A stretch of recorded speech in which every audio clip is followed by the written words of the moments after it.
Hello everyone, my name is Muir, and this is X4 Foundation, specifically the new and improved small weapons guide featuring Boron weapons this time. We're going to be drawing numbers from the X4 Ultimate Weapons Guide here. It's up to version 6.10 as of the making of this video. 6.20 is still in beta. This X4 Ultimate Weapons Guide is made by Kajar. He goes out of his way to test and data mine for all these wonderful numbers you see here.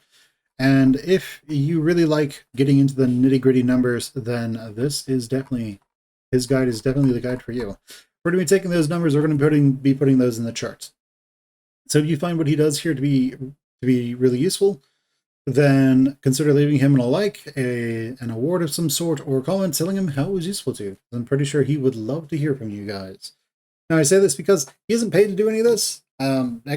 EgoSoft is not paying him anything, and to my understanding, they aren't giving him free copies of anything or anything like that. So this is just a passion project of his. He's doing this to help the community because of his love for the X games and his love for EgoSoft in general.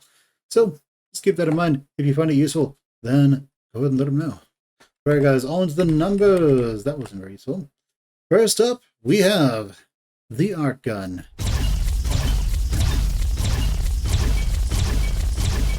The Boron arc gun is the anti-capital of small weapons, if you will, that the Borons have, or if you like, their universal type of weapon. It does about equal shield and hull damage, both sustained and burst. And the main thing about the arc gun is we have to go back over here, and we have to go down to Boron small weapons, and that is that it has a slow that actually affects all ships that it shoots. This is a thruster disruption, so it reduces the ship's ability to actually position itself, not its movement speed. That is the ion Gatling. It only affects small and medium. But the arc gun, it disrupts the ship's thrusters. So it affects yaw, it affects roll, and it affects pitch. Now, this is most effective against small ships, has some limited effect against medium ships. Against large ships, it's incredibly negligible, but large ships are also very slow at pitching, rolling, and yawing. So, what ships is this most useful against? Pretty much all small ships have to be pointing at you to deal damage. So that's the useful part there. The medium ships, gunships, and frigates, they won't really be all that affected by this because they tend to have a focus on turrets. However, corvettes are a very specific type of medium ship that specializes in having a lot of fixed forward-facing weapons. So, if you can shoot a corvette a lot with the arc gun, then you can actually make that corvette almost useless. Its turrets will still be able to fire. It'll still be able to point wherever it was pointing, but it won't be able to maneuver itself. It won't be able to turn itself to actually shoot other ships. So you kind of turn it into a slightly more armored trader, in essence. Large ships, the primary large ships that are going to be most affected by this are destroyers. So remember, destroyers, its main guns are about 4,000 DPS. So if you can stop them from pointing at one of your ships, that will allow you to deny them quite a bit of damage. And then your extra large ships, that would be like battleships. So Ks and Is are both categorized as extra large ships, but they have more of a focus on turrets. But they still like to Ks like to get on top of your ship because most of their heavy anti-capital weapons are on the bottom of theirs. So there is that. And the I, if I remember correctly, just has huge amounts of firepower on both sides. So there are very few safe spots with an I. But the arc gun really is your sort of universal workhorse. If you don't know what weapons to put on a ship, or if the ship is supposed to be going after capitals, then the arc gun's the gun for you. Next up is the Boron Ion Gatling. Are you tired of those pesky small ships being able to outrun you? I know it happens all the time. But the Ion Gatling has the special ability to actually slow down those enemy ships. It actually disrupts their engines. As we see here, the Ion Gatling, it's speed disruption, it's movement disruption, That negatively impacts that affects small ships and medium ships. It does nothing to large and extra large ships. Those generally move slow enough already where you don't need to slow them down to keep hitting them. So, small and extra large, small and extra small, small and medium ships. So the speed reduction is 3% on small and 1.5 on medium.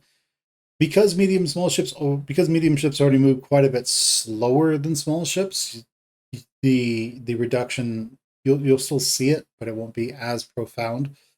But with small ships, you can actually bring with two ion gatlings, you can stop a small ship from even moving. Like you will shoot it enough times where it comes to a complete stall. It can't do anything. Not so with a medium ship. You might need 3, maybe 4 ion gatlings, and I don't believe there are any small Boron ships with 4 weapon mounts. So, but yeah, the ion gatling is a really powerful weapon in dogfights for that being able to reduce enemy speed bonus. The other thing is that the Boron ion gatling, it does the most shield damage of all these small Boron weapons, and it same thing with the burst. However, it does pretty terrible like hull damage. That's by design. Most Boron weapons are going to do more shield damage than hull damage. That's just how they are designed. That's their entire philosophy. However, at each level, small, medium, they do have those dedicated anti-hull weapons, but they tend to not have any kind of special effect associated with them. Sometimes they do, but more often in more cases, it's the small anti-shield weapons or universal weapons that have the special effects. But anyway, the Ion Gatling, it does really high anti-shield, and then it does okay-ish bad hull damage. So I wouldn't recommend filling all your weapon mounts with just Ion Gatlings. Keep in mind that most ships will have more hull than shields. So if you were to just stack, say, 3 Ion Gatlings on a Barracuda, you would be less efficient in actually killing enemy ships than probably than just 3 arc guns.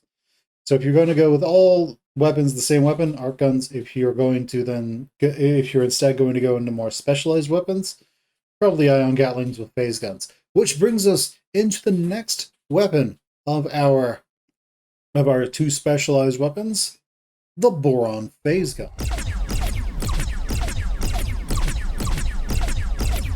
The Boron phase gun is pretty straightforward when it comes to small weapons. It does a lot of hull damage and not a lot of shield damage. Perfect for pairing with an Ion Gatling. Now, the thing about small ships is they tend to have more hull than they do shields. So it's kind of a trade-off in a way. If you have 2 Ion Gatlings, you can pretty much stop small ships from moving, which means they can still turn, but they can still use their thrusters to like move or to like turn and orient themselves, but their engines don't work anymore because you're just shooting them constantly. So you have 2 choices really. 1, 2 Ion Gatlings to stop them from moving altogether, or 1 Ion Gatling, 2 phase guns to just deal extra damage, or you can use the Boron ship that only has 2 weapon mounts and just use 1 of each. That's what I do. Now, the phase gun it does a lot more damage. It does some shield damage. It doesn't have any kind of special effects whatsoever, so just keep that in mind. I would not recommend just 3 phase guns, by the way. That's not going to be as useful as you might hope. But as I said, pairing the Ion Gatling and a phase gun together can work really well. If you're flying Barracudas and you want to put all 3 of these on there, that's perfectly fine. I'd recommend more specializing your ships. And Barracudas, they're fine, but their pitch isn't as good as the Interceptor, the normal fighter that the Borons have. But anyway, that is the small Boron weapons. Hope this has been useful to you guys. Leave me some comments if you have some comments. Let me know some questions either on Reddit or on YouTube if you have any questions. And I'll catch you guys next time. Bye, everyone.